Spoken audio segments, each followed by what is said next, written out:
గౌరవనీయులు భారత రాష్ట్రపతి మాన్య శ్రీ ప్రణబ్ ముఖర్జీ గారు, రాష్ట్ర గవర్నర్ శ్రీ నరసింహన్ గారు, నేటి ఉనికి గ్రంథం యొక్క కృతికర్త మహారాష్ట్ర గవర్నర్ శ్రీ విద్యాసాగర్ రావు గారు, కేంద్ర మంత్రివర్యులు గౌరవనీయులు శ్రీ బండారు దత్తాత్రేయ గారు, తెలంగాణ శాసనసభ ప్రతిపక్ష నాయకులు సీనియర్ నాయకులు గౌరవనీయులు జానారెడ్డి గారు, ప్రతిమా ఫౌండేషన్ అధ్యక్షులు మిత్రులు శ్రీనివాసరావు గారు, సభలో హాజరైనటువంటి విజ్ఞులందరికీ నమస్సమాంజలు. విద్యాసాగర్ రావు గారికి ముందుగా నా ధన్యవాదాలు. వారి జీవితకాలం అంతా రాజకీయ అనుభవాలు, పోరాట అనుభవాలు, కుటుంబపరమైనటువంటి అనుభవాలు, సిద్ధాంతాల ఘర్షణలకు సంబంధించినటువంటి అనుభవాలతో కూడిన వ్యాసాలు వారు గతంలో ప్రచురింపబడిన వాటన్నిటినీ ఒక సంకలనంగా కూర్చి పుస్తక రూపంలో వెలువరించి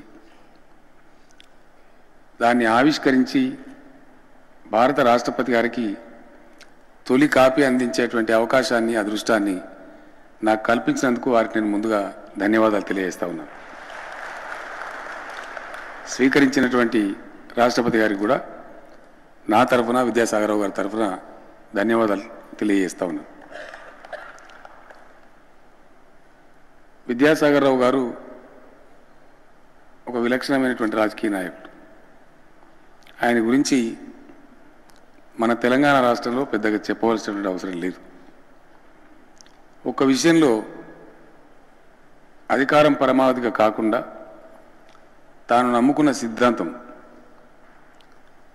చివరి వరకు ఆచరించి అందులో ఒడిదుడుకులను, కష్టాలను, సుఖాలను అన్నిటినీ కూడా కలగలుపుకొని ఎగుళ్ళు దిగుళ్ళు బాగా చూసినటువంటి ఉన్నతమైనటువంటి వ్యక్తిత్వం ఉన్న వ్యక్తి విద్యాసాగర్ రావు గారు.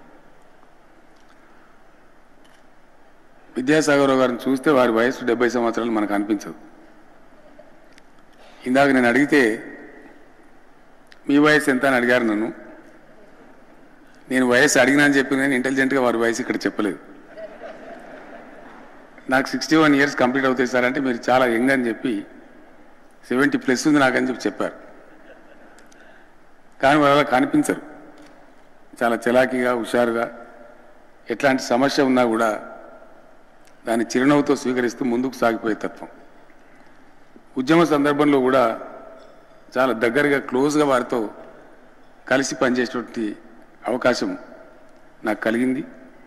పెద్దలు దత్తాత్రేయ గారు, నేను, విద్యాసాగర్ రావు గారు, అనేక సందర్భాల్లో జానారెడ్డి గారు ఈ రాష్ట్ర సాధన కోసం జరిగినటువంటి పోరాటంలో చాలా సందర్భాల్లో కలిసి అభిప్రాయాలు పంచుకోవటం, పోరాటాలు చేయటం అదంతా కూడా జరిగింది.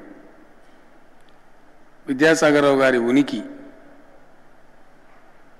డెఫినెట్గా ఈ ఉనికి అనే పదం తెలంగాణ రాష్ట్రానికి, తెలంగాణ అస్తిత్వానికి చాలా బాగా అన్వయించేటువంటి విషయం.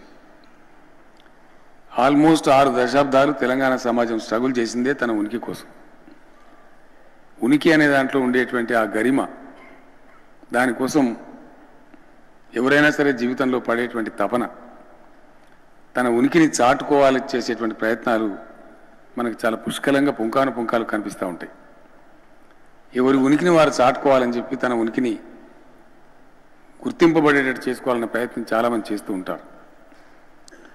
తెలంగాణ సమాజం కూడా అట్లాగే ఉద్యమించింది. తెలంగాణ రాష్ట్రం బిల్లు పాస్ అయిన తర్వాత గౌరవ సూచకంగా నేను రాష్ట్రపతి గారి దగ్గరికి వెళ్ళి ప్రణబ్ ముఖర్జీ గారి ఆశీస్సులు తీసుకున్నాను. ఎందుకంటే వారికి తెలంగాణ ఆంధ్రప్రదేశ్లో మర్జర్ అయినప్పటి నుంచి చివరికి విడిపోయేటంత వరకు కూడా జరిగిన మొత్తం యావత్తు చరిత్రకు వారు సాక్షిభూతంగా నిలిచినటువంటి వ్యక్తి. వారు ఒకటే మాట అన్నారు, Chandrasekhar, whenever I see, I only remember one thing. There was a professor in Iran whenever Britishers used to ask that professor, what do you want? He always used to say nothing else but freedom of my country. నిన్ను కూడా ఎప్పుడు అడిగినా ఏం కావాలి, what do you want Chandrashekar అంటే I just want Telangana అని చెప్పి నువ్వు. కానీ ఐ అప్రిషియేట్ యూ. డెఫినెట్గా మనుషులు చాలామంది చాలా విషయాల కోసం స్ట్రగుల్ చేస్తారు. కానీ నువ్వు బతికున్నప్పుడే దాన్ని సాధించి చూడగలుగుతున్నావు, నీ సొంత కళతో చూడగలుగుతున్నావు. నువ్వు ధన్యజీవి అని చెప్పి వారు ఆశీర్వదించారు. వారి మీద ఉన్నటువంటి ప్రేమతోని అప్పుడు మేము ప్రణబ్దా అని పిలిచేవాళ్ళం. whenever I came across Pranabda, I always touch his feet and seek his blessings because he is one of the tallest personalities of the country. వారితో ఉండేటువంటి అనుభవాలు ఏ విషయాన్ని అడిగినా కూడా, ఏ సందర్భాన్ని అడిగినా కూడా 2, 3, 4 దశాబ్దాల కిందటి విషయాలు కూడా ఒక కంప్యూటర్ బటన్ నొక్కితే ఎట్లా వస్తుందో అంత బాగా చెప్పగలిగినటువంటి సమర్థులు వారితో పంచుకోగలిగేటువంటి అదృష్టం నాకు చాలా సందర్భాల్లో దొరికింది. చాలాసార్లు చెప్పేవారు, నీకు కొంచెం ఆవేశం పాలు ఎక్కువ, కొంచెం ఓపిక పట్టు, తప్పకుండా నీ ప్రయత్నం ఫలిస్తుంది, తొందరపాటు పనికిరాదు, ఇది చాలా డిప్లొమాటిక్ విషయం అని చెప్పి చాలా అనునయంగా నేను కోపానికి వచ్చినప్పుడల్లా బుజ్జగించేవారు. ఏమైతేనేమి చివరికి తెలంగాణ రాష్ట్ర బిల్లు మీద ప్రణబ్ ముఖర్జీ గారి సంతకం చేయడం. ఇందాక Telangana state has incepted definitely with the golden signature of Shri Pranab Mukherjee garu. And Telangana history will ever remember the honourable president of India forever. Vidyasagar Rao garu ఒక గొప్ప ఫోటోగ్రాఫ్ చూపించారు.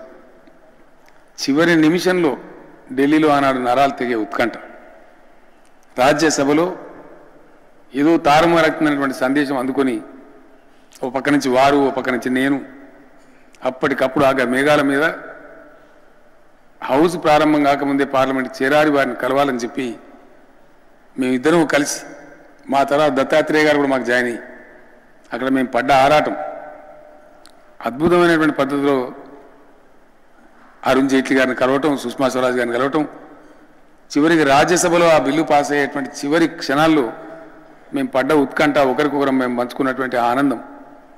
తెలంగాణ బిల్లు పాస్ అయిన రోజు పార్లమెంట్ సెంట్రల్ హాల్లోనే మా ఒళ్ళు మర్చిపోయి ఒకరి మీద ఒకరం పడి కౌగిలించుకున్నటువంటి ఆ సందర్భాలు జీవితకాలం అంతా కూడా గుర్తుండేటువంటి మధురమైనటువంటి ఘట్టాలు.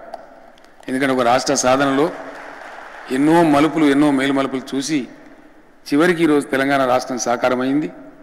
విద్యాసాగర్ రావు గారు గవర్నర్గా ఉనికి పుస్తకాన్ని ప్రచురించడం, దానికి గౌరవనీయులు అత్యంత ఉన్నతమైన స్థానంలో ఉన్న మన భారత రాష్ట్రపతి గారే మొదటి కాపీ స్వీకరించడానికి అంగీకరించడం, అది ఆవిష్కరించి వారికి అందించే అదృష్టాన్ని నాకు కలగడం, మీ అందరి సమక్షంలో జరగడం జీవితంలో మర్చిపోలేని మధురమైనటువంటి అద్భుతమైన సన్నివేశంగా జీవితకాలం నా గుండెల్లో పెట్టుకుంటాను మనవి చేస్తూ, మరొకసారి అవకాశం కల్పించిన విద్యాసాగర్ రావు గారికి, ప్రతిమ ట్రస్ట్ వారికి, భారత రాష్ట్రపతి గారికి, సభకు ఇచ్చేసిన మీ అందరికీ కూడా ధన్యవాదాలు తెలియజేస్తూ నేను విరమిస్తా ఉన్నాను. మనమందరం జీవిస్తున్నాం. మన జీవనంలో 10 మందికి ఉపయోగపడాలి. అప్పుడే మన ఉనికిని ఈ సమాజం గురుస్తుంది, కీర్తిస్తుంది. విద్యాసాగర్ రావు గారు అట్లాంటి ఒక ఉనికిని మనం అందరం ఈరోజు ఇక్కడ చెప్తున్నాము.